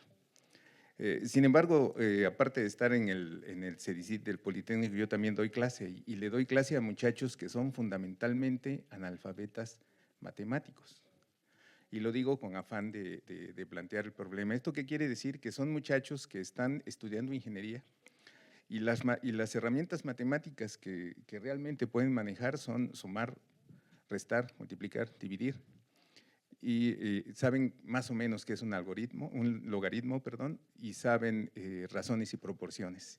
Y casi todo lo quieren resolver con la famosa regla de 3. Y están estudiando ingeniería. En el Politécnico los formamos, según eso, bastante bien. Y cuando terminan la carrera, lo que yo he podido ver es que son capaces de seguir una secuencia de cálculo, es decir, pueden usar una ecuación y a veces pueden despejarla, de preferencia buscan la ecuación ya despejada y utilizan la ecuación y pueden utilizar tablas para obtener datos que pueden vaciar en una ecuación y después de la ecuación pueden obtener parámetros que les permiten hacer ciertos diseños. Y hasta ahí llegó la capacidad matemática de muchos ingenieros egresados de las escuelas de educación pública del país. Yo voy a hacer este planteamiento. Hay muchas matemáticas que prácticamente no usa nadie. ¿Cómo enseñamos las matemáticas si lo que realmente, en mi opinión, les estamos enseñando a los muchachos es a odiar las matemáticas? Les enseñamos cómo resolver problemas alejándose de las matemáticas porque el currículum normal basado en conceptualización, en memoración, el currículum clásico, lo que hace es, los hace odiar las matemáticas y les hace aprender a resolver los problemas de su vida sin el uso de esta valiosísima herramienta. ¿Qué hacemos ahí?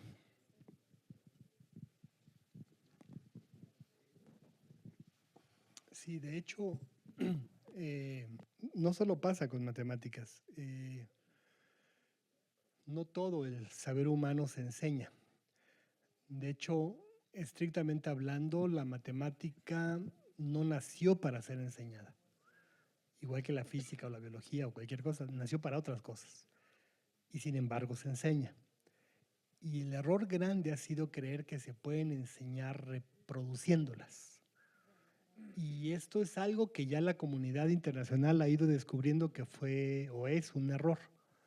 Es decir, que hay que empezar a desescolarizar un poco.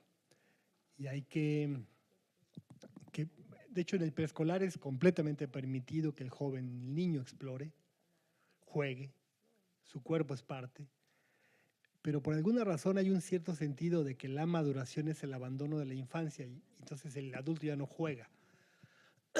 Pero en verdad cuando esos jóvenes que diseñan un robot o que usan software están haciendo eso, están matematizando cosas.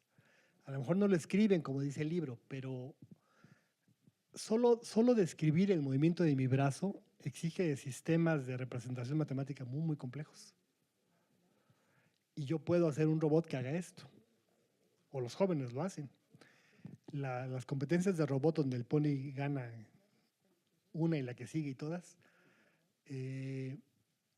esos jóvenes, ¿cómo hacen eso? Esa forma de pensar es la que está en el fondo de la matemática. La escuela es la que supuso que no. O sea, es un problema escolar, no es problema del otro. Entonces, lo que hace cualquiera que esté preocupado en educación es intentar encontrar mejores maneras para que la mayor cantidad de la gente disfrute y aprenda. Ese es el objetivo de la educación. Y esto sí es importante especificarlo, y más en estos tiempos. El currículum tradicional se concibió para seleccionar y depurar. En una concepción moderna, el currículum debe estar pensado para incluir y desarrollar. O sea, si uno dice, no sé si leyó usted un libro que publicaron en la UNAM, bueno, en el Fondo de Cultura, desde la UNAM, que hicieron un grupo de matemáticos, entre ellos José Antonio de la Peña y otros, en donde le preguntaban a los jóvenes de la UNAM, por ejemplo, una pregunta que aparecía es, ¿cuánto es la mitad de un medio? Y ya eran de licenciatura. Y casi nadie la podía contestar. Pero es obvio que esos jóvenes pueden partir una pizza en 2 o en 4. Si son 2, la parten por la mitad. Si llegan 2 más, la vuelven a partir por la mitad. O sea, saben cuánto es la mitad de un medio. Es esto que quise decir con lo de Carragher. Es decir, la escuela se asumió centrada en el objeto y define logro como la distancia que usted tenga respecto de esta definición. Pero hoy el cambio que se está intentando dar bueno, en el país, pero me parece que es una tendencia mundial, es poner la centralidad en el que aprende. ¿Cómo logro que el otro evolucione? Y ahí estas acciones son fundamentales. Me refiero no al evento, sino a la existencia de planetarios, a la difusión, divulgación y a clases nuevas. Es decir, también conozco casos de profesores excelentes, por ejemplo, en el mismo liceo francés o en el colegio japonés o en la secundaria anexa o en la Juan de Dios Batis o en el CSH Sur, de clases plenamente innovadoras. Depende mucho de... Entonces, ¿qué hacer? Me parece a mí es profesionalizar esas labores. Construir colectivos que puedan encararlas, buscar que las instituciones lo respalden. Esa sería mi idea. Y basarse en la investigación. Si hace 50 años sabíamos menos, hoy sabemos más. Carla Peregrina del Planetario de Cancún. La Primero nueva quiero... presidenta. Gracias, sí, también. Primero quiero extenderle un reconocimiento por esforzarse por usar lenguaje incluyente, es evidente y se lo agradezco. Gracias, Clara. Y bueno, me parece a mí que ¿para qué queremos que nuestro público, que todo mundo entienda matemáticas? Me parece a mí que es como una forma de ensanchar la comprensión del mundo. No queremos que todo el mundo sea un matemático ni un ingeniero, Claro. pero sí que ensanchen sus posibilidades. Y en este sentido, a mí, yo desde cuarto de primaria ya dejé de entenderle a las matemáticas y en la secundaria me gustaba mucho física, química y biología. Física yo no entiendo por qué, pero me iba bien. Yo hubiera querido estudiar física, pero le tuve mucho miedo a las matemáticas. Claro. En biología tuve un gran profesor de cálculo y saqué exente cálculo. Cuando comprendí, cuando vi que podía resolver problemas biológicos, él nos ponía todo el tiempo ejemplos biológicos que tenían que ver con contaminación de ríos, que tenían que ver con un problema cardíaco. Entonces, para mí era como mucho más sencillo comprender. Hasta entonces pude. Y en relación con el trabajo de los centros de divulgación como los que estamos nosotros, con frecuencia, nosotros tenemos muchos aliados que van a ir a conferencias sobre diferentes temas. Acabamos de tener un muy exitoso mes del tiburón, que se le ocurrió aquí a Roberto Rojo, hizo el primero. Nosotros hicimos un segundo mes del tiburón y se llenaba el auditorio de gente que quería saber sobre tiburones porque les encantan. Entonces yo percibía que en estos temas que de pronto hablaban los investigadores, hablaban de estimaciones de tamaños poblacionales, por ejemplo. Yo les hacía preguntas específicas. ¿Cómo estiman el tamaño poblacional de los tiburones? ¿Cómo saben cuántos tiburones ballena hay? Si nada más encontraron unos cuantos, pero estiman que hay. Entonces me parece que incluso podríamos allegarnos de ese tipo de ejemplos. O de cuando este tiburón se metió en una jaula porque no calcularon bien el tamaño de la reja y estaba dentro un tiburón blanco con un buzo y esas cosas le impactan a la gente y a los muchachos. Entonces, ¿cómo es que se calcula? ¿Cómo deberíamos hacer esos cálculos? ¿Cómo quizá explicar también en otro momento, en talleres específicos, me fui a desarrollar estos materiales? ¿Cómo poder aterrizar una sonda sobre un cometa? ¿Qué necesitamos? Y entonces estamos hablando de temas bien interesantes que cuando hablamos de eso en los planetarios se nos llenan, pero les estamos hablando de la matemática que necesitas para hacer Claro. eso. Sí, muchas gracias. En las intervenciones que escucho, digamos, aprendo. A mí me gusta aprender.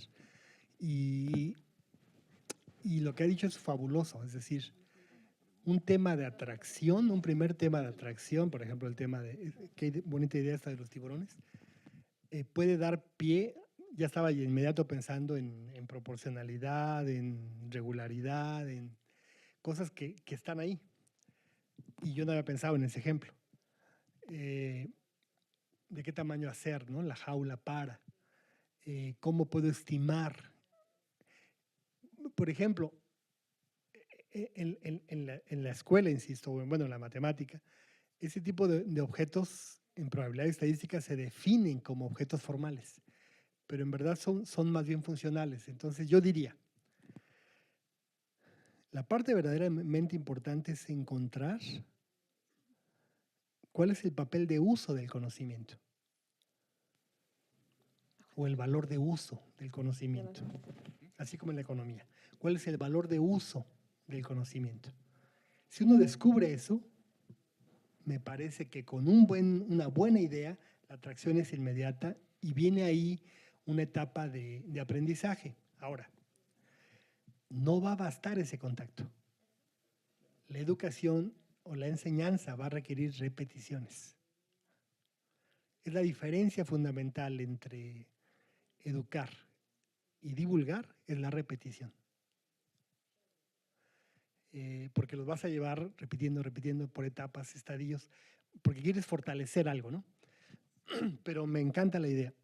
Y yo podría decir que usted debe tener un pensamiento matemático muy interesante, muy sólido, y lo que le molestó es la matemática escolar, que es otra cosa, es la versión que toman, digamos, en la escuela, que a la gran mayoría nos aburre, sí, a la gran mayoría.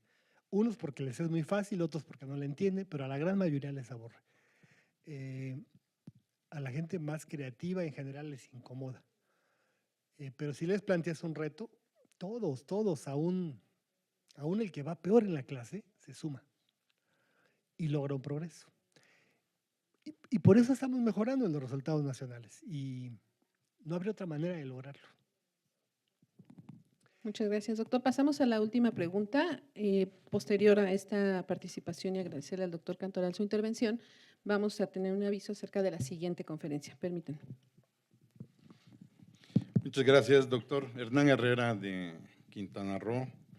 Gracias. Primero agradecerle.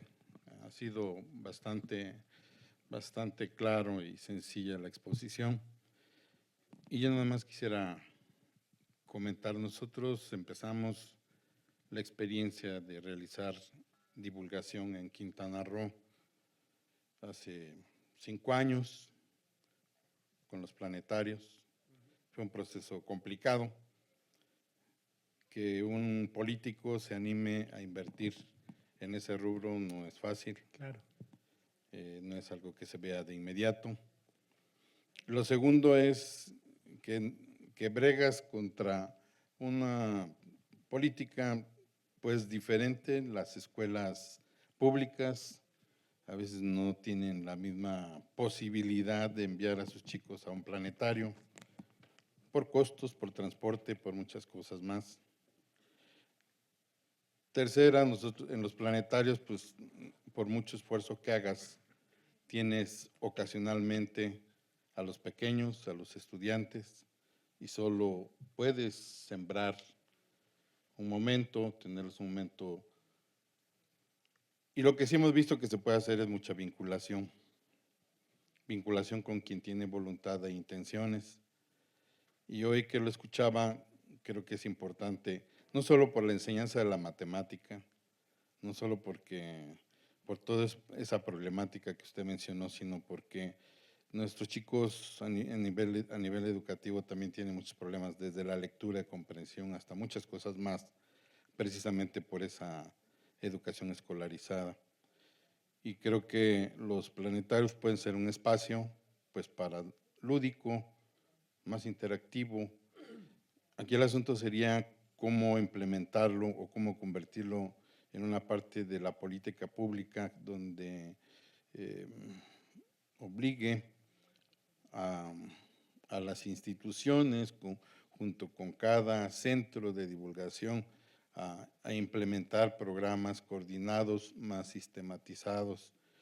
Y no solo en matemáticas, creo que tenemos muchos problemas en las diferentes áreas, incluso hasta resistirnos o la resistencia a las lecturas largas, a abrir un libro. Entonces, yo siento que los retos son grandes. El espacio que da un planetario, un museo, pues es un espacio maravilloso, que faltaría aprovecharlo y que faltaría hacer mucha sinergia para eso que comentábamos, cómo hacemos un programa de vinculación y cómo lo convertimos en una propuesta también de política pública, donde no cada quien, donde cada institución tome una parte del todo y se empodere allí y quede desvinculado del resto. Muchas gracias. Me abrió mucho el pensamiento su plática. Gracias, maestro. Muy amable, muchas gracias. Y yo creo que sí, el tema son las sinergias. Bueno, evidentemente yo hablo más de matemáticas porque es mi área, pero además porque nosotros tenemos un sentimiento de minusvalía, es paradójico. Nosotros sentimos, a diferencia, por ejemplo, de las ciencias, que nuestros objetos no se tocan. Entonces tenemos el gran problema de que asumimos que es abstracto a priori.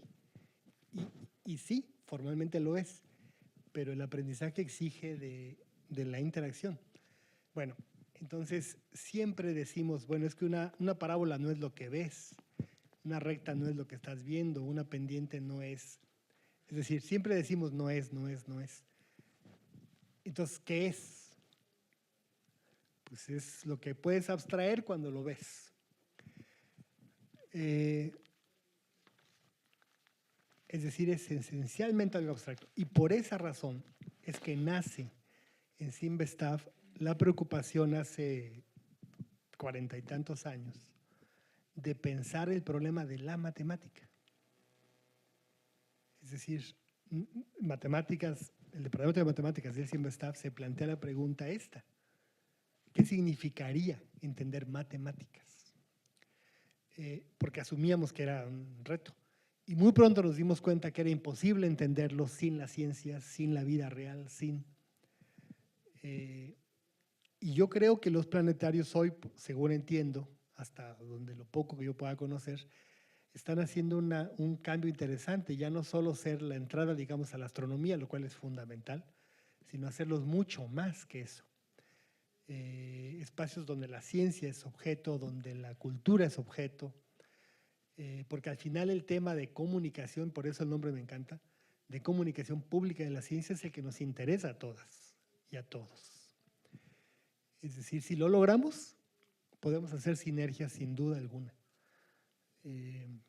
Parece que hay una buena cantidad de planetarios en el país, comparado con otros países del subcontinente es bueno, y ustedes están coordinados, es decir, es algo muy importante también. Lo que a nosotros respecta, cuenten con el Simvestav para estas acciones, o sea, nos encantaría hacerlo. Gracias. Bueno, le damos las gracias nuevamente al doctor Cantaral por su intervención, con un fuerte aplauso. Muchas gracias, doctor, por su participación.